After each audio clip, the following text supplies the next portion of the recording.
ہر طرح کی حمد و ثنا کبریائی اور بڑائی لائق و دیوا ہے صرف ایک اللہ تبارک و تعالیٰ وحدہ لا شریک کے لیے، جس نے اس پوری کائنات کو پیدا فرمایا اور قیامت تک آنے والے انسانوں کی رہنمائی کے لیے محمد رسول اللہ صلی اللہ علیہ وسلم پر اپنا کلام نازل فرمایا۔ اے اللہ تو اپنے بندے اور رسول محمد صلی اللہ علیہ وسلم پر، آپ کے اصحاب پر، آپ کے متبعین پر اور جو لوگ قیامت تک آئیں گے اور آپ صلی اللہ علیہ وسلم کی اتباع کریں گے ان سب پر بے شمار درود و سلام نازل فرما، آمین یا رب العالمین۔ بزرگوں، دوستوں، بھائیوں،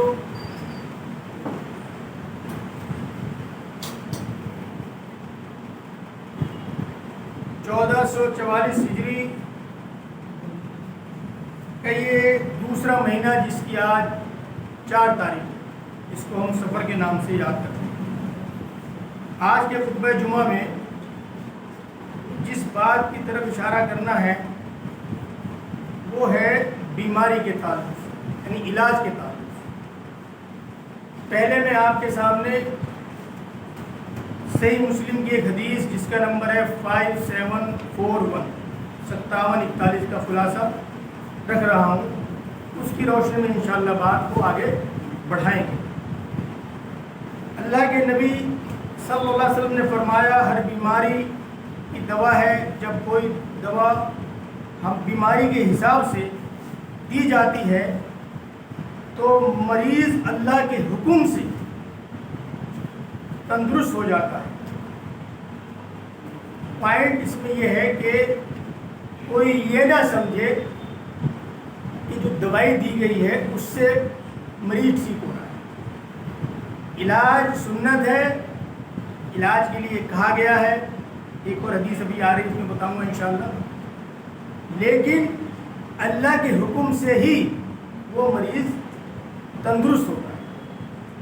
اب اس کی روشنی میں اگر ہم بات کو سمجھیں تو اللہ تعالیٰ نے کوئی بیماری ایسی پیدا نہیں کی، ایسی نہیں اتاری جس کی دوا نہ اتاری۔ اب ہم کو یہ دیکھنا ہے کہ ہم کو تو معلوم نہیں، لیکن جاننے والوں سے معلوم کرنا چاہیے کہ اس بیماری کی دوا کیا ہے۔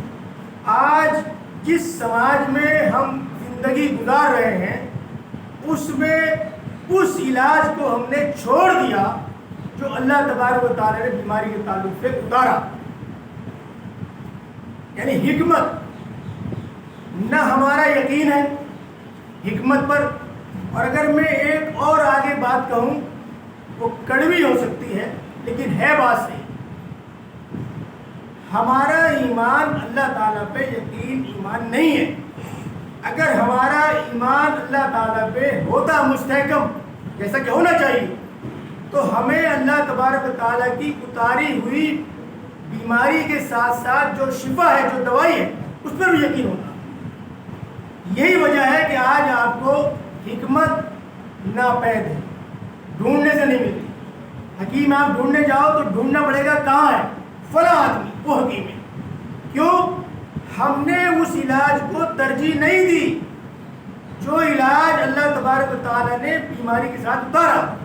ہم نے اپنے بنائے ہوئے علاج کو ہم فوقیت دیتے ہیں، پرائرٹی دیتے ہیں، اس میں چاہے ہمارا پیسہ بھی زیادہ خرچ ہو، اور علاج کے تعلق سے میں یہ بات ذمہ داری سے کہہ سکتا ہوں کہ جو ہمارا بنایا ہوا علاج ہے اس میں جو نقصان ہو رہا ہے وہ یہ ہو رہا ہے کہ اگر آپ کا یہاں پر اس انگلی کا علاج کر رہے ہیں تو یہ ٹھیک ہو رہی ہے اور ہتھیلی میں اس کا سائیڈ ایفیکٹ آ رہا ہے، یا آپ کا کہیں اور سائیڈ ایفیکٹ آ رہا ہے، تو پتہ یہ لگا اس کے بعد پھر آپ کو اس کا علاج کرنا ہے۔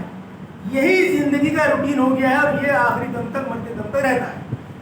لیکن اللہ تبارک و تعالیٰ نے جو دوائی اتاری ہے وہ حکمت والا مسئلہ ہے جس پر ہمیں یقین نہیں رہا۔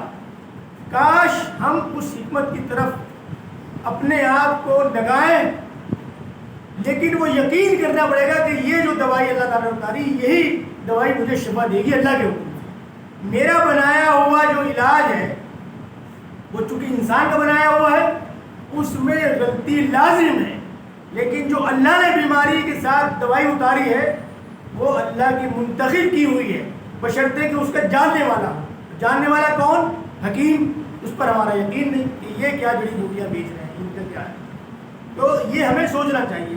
اسی لیے میں آپ کو ایک اور حدیث ابو داؤد کی جس کا نمبر ہے 3855 3855. آپ صلی اللہ علیہ وسلم نے فرمایا دوائی استعمال کیا کرو. علاج کی ترغیب دی جا رہی ہے کیونکہ اللہ نے کوئی ایسی بیماری پیدا نہیں کی جس کی دوائی پیدا نہ کی ہو. صرف ایک بیماری، سب کی دوائی اتاری اللہ تعالیٰ نے، صرف ایک بیماری. وہ بیماری کیا ہے؟ وہ ہے بڑھاپا. بڑھاپے کی کوئی دوائی نہیں. وہ تو بڑھاپا تو آنا ہی آنا ہے. اس کو آپ یہ سمجھیں کہ بھائی اب یہ تو اس کی کوئی دوائی نہیں. بس اللہ سے دعا مانگیں اللہ تعالیٰ ہمیں تندرست رکھے، چلتے پھرتے ہاتھ پیر ہمارے چل پھر رہے ہوں، ہم کھڑے ہو کے نماز پڑھ رہے ہوں، یہی تندرست. تو میری آپ سب سے درخواست ہے کہ آپ جو علاج دنیاوی ہے میں اس کو کنڈم نہیں کر رہا، لیکن اس کے ساتھ ساتھ میری درخواست یہ ہے، اور وہ پہلے مجھ سے اپنے لیے ہے اور اس کے بعد باقی لوگوں کے لیے بھی صاف اتنا ہی، کہ آپ اللہ کی بنائی ہوئی، اللہ کی اتاری ہوئی جو دوائیاں ہیں، جو علاج ہے، ان پر ہم فوقیت دیں. ہمارا پیسہ بھی بچے گا اور اللہ کے فضل و کرم سے ہمیں تندرستی بھی ملے گی کیونکہ وہ اللہ تعالیٰ کی طرف سے ہے. ہمارے بنائے ہوئے علاج میں مسٹیک ہو سکتی ہے، غلطی ہو سکتی ہے کیونکہ وہ انسان کا بنایا.